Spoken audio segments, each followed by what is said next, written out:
अगर तुम कुरान को गहराई से समझना चाहते हो तो ये वीडियो को देखो। स्कूल और कॉलेज की किताबों में एक फिक्स स्ट्रक्चर होता है। एकेडमिक स्टडी करने वाले पर्सन को इसी की आदत पड़ती है। जब ये पर्सन पहली बार कुरान पढ़ता है तो वो एक्सपेक्ट करता है कि ऐसा ही कुरान में भी होगा, मगर यहां इसके एक्सपेक्टेशन से डिफरेंट होता है।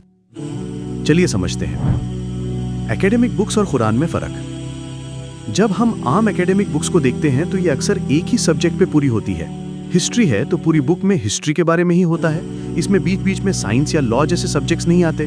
वैसे ही साइंस बुक में सिर्फ साइंस ही होता है और लॉ बुक में सिर्फ लॉ ही होता है। कुरान बिल्कुल इससे अलग है। कुरान में बिलीव्स, अखलाकी हिदायत, लीगल रूल्स, दावत, नसीहत, इबरत, तनकीद, बशारत, तसल्ली, proofs and evidences, historical stories, economics, science, universe, ये सब अलग अलग सब्जेक्ट्स बार बार एक के बाद एक मिक्स फॉर्म में आती जाती हैं। एकेडमिक बुक्स में सब्जेक्ट को चैप्टर्स में डिवाइड करते हैं और इन चैप्टर्स के टॉपिक को एक फिक्स्ड ऑर्डर में अरेंज करते हैं, और जो चैप्टर की टाइटल या नाम होता है उसी पर वो पूरे चैप्टर की टॉपिक होती है। लेकिन कुरान में 114 चैप्टर्स हैं। कुछ चैप्टर्स बड़े हैं जैसे सूरा बकरा, इसमें 286 आयतें हैं, और कुछ छोटे जैसे सूरा कौसर, इसमें 3 आयतें हैं। और जो चैप्टर की टाइटल मतलब जो सूरे का नाम है उसी पे पूरा सूरा नहीं होता। जैसे सूरा बकरा, बकरा का मतलब गाय है, तो इस सूरा में गाय का जिक्र आया मगर पूरा सूरा गाय के बारे में नहीं होता। तो यहाँ सूरे के नाम को अलामत के तौर पे रखा गया है, मतलब सूरे को आइडेंटिफाई करने के लिए। और कुछ सूरे के नाम पर ही पूरे सूरे के टॉपिक हैं, जैसे सूरा इखलास। इखलास का मतलब एकता है। कुल हुवल्लाहु अहद के इस सूरे में पूरा सूरा अल्लाह एक है, इसी को बताया जाता है। एकेडमिक बुक्स में चैप्टर्स हेडिंग्स और सब हेडिंग्स में डिवाइड होते हैं और स्टेप बाय स्टेप डिटेल के साथ एक्सप्लेन किया जाता है। कुरान में ऐसा नहीं है, यहाँ हेडिंग्स या सब हेडिंग्स नहीं होते। एकेडमिक बुक्स एक साथ प्रिंट होकर आती है। कुरान बिल्कुल इस तरह नहीं आया। अल्लाह ताला ने कुरान को एक ही दफा कंपाइल करके नहीं भेजे। ये 23 साल के दौरान अलग अलग सिचुएशंस में नाजिल हुआ, स्टेप बाय स्टेप, और ये एक लिविंग मैसेज है। एकेडमिक बुक्स रिटन फॉर्मेट में होती है, इसको इंसान लिखता है। इसमें एक ही वे में कन्वर्सेशन होता है। ऑथर लिखे तो रीडर रीड करता है और आर्टिफिशियल फ्लो होता है। कुरान स्पीच फॉर्मेट में है, इसीलिए कोई स्पीकर अलग अलग टॉपिक्स को कैसे मिक्स करके स्पीच देता है वैसे ही कुरान का कॉन्वर्सेशन है। और दावती कन्वर्सेशन स्टाइल है अल्लाह और इंसान के बीच, डायलॉग जैसा नेचुरल फ्लो है।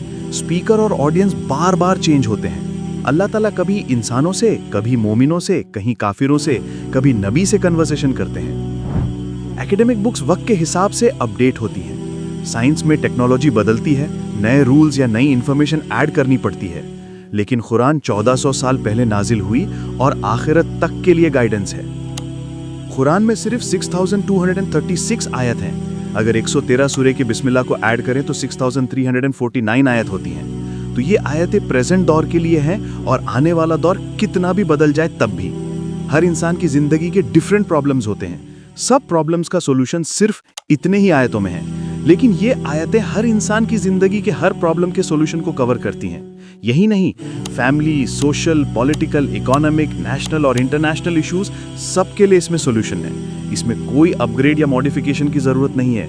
हर वक्त और हर दौर के लिए ये परफेक्ट गाइडेंस है।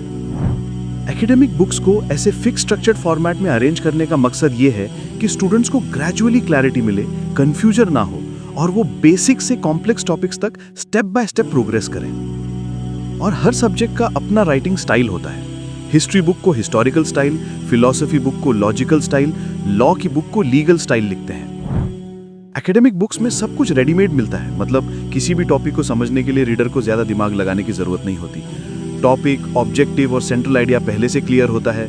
स्टाइल और टर्मिनोलॉजी फिक्स होती है, जैसे साइंस की बुक साइंटिफिक लैंग्वेज में, लॉ की बुक लीगल स्टाइल में, हिस्ट्री क्रोनोलॉजिकल ऑर्डर में।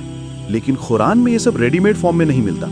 वहां रीडर को खुद डीप थिंकिंग और रिफ्लेक्शन से समझना पड़ता है। इसीलिए पहली बार पढ़ने वाला कंफ्यूज हो जाता है, और कुरान कई मिक्स सब्जेक्ट्स का मजमुआ और स्टेप बाय स्टेप हेडिंग्स में एकेडमिक बुक्स की तरह नहीं रहने से कुरान को अनऑर्गेनाइज्ड समझता है। लेकिन ऐसा नहीं है। कुरान का अरेंजमेंट मिसाल ऐसी है जैसे एक नेकलेस में अलग अलग साइज और कलर के मोती होते हैं, लेकिन सब एक इनविजिबल थ्रेड के जरिए कनेक्टेड होते हैं और मिलकर एक ब्यूटीफुल डिजाइन बनाते हैं। इसी तरह कुरान का अरेंजमेंट है। अलग सब्जेक्ट्स अकीदा, अखलाक, हिस्ट्री, लॉ, स्टोरीज मिक्स नजर आते हैं, लेकिन सब एक सेंट्रल थीम इंसान की हिदायत के थ्रेड में बंधे हुए हैं। हर आयत और सूरा अपने मकाम पर मीनिंगफुली प्लेस्ड है, चाहे सरफेस पर रैंडम लगें, लेकिन इनर कनेक्शन स्ट्रांग है। कुरान की हर आयत को गहराई से समझने के लिए पहले इन एकेडमिक बुक्स के जैसा ही कुरान का स्ट्रक्चर होगा, ये हमारे जहन से निकाल देना है। फिर कुरान किस ऑडियंस से बात कर रहा है और किस गोल के लिए नाजिल हुआ, मतलब कुरान का सब्जेक्ट, सेंट्रल थीम, पर्पस को जानना चाहिए। तो कुरान का सब्जेक्ट इंसान है। कुरान की हर आयत इंसान की सक्सेस और फेलियर किस में है बताती है। कुरान का सेंट्रल थीम यह है कि इंसान को गलत नज़रियात और रवैया से दूर करके उसे सही सोच, सही अकीदा और सही अमल का रास्ता सिखाया जाए। कुरान का मुद्दा, पर्पस ये है कि लोगों को अंधेरे से निकालकर रोशनी में ले आएं। इंसान अपनी ख्वाहिशों का गुलाम ना बने, बल्कि अल्लाह का बंदा बनकर जिए। जिंदगी में इंसाफ, ईमानदारी और रहमत का निज़ाम कायम करें। ये चीज़ें जहन में रखकर कुरान को पढ़ें तो इंशाअल्लाह कुरान की आयतों को अच्छी तरीके से समझ सकते हैं।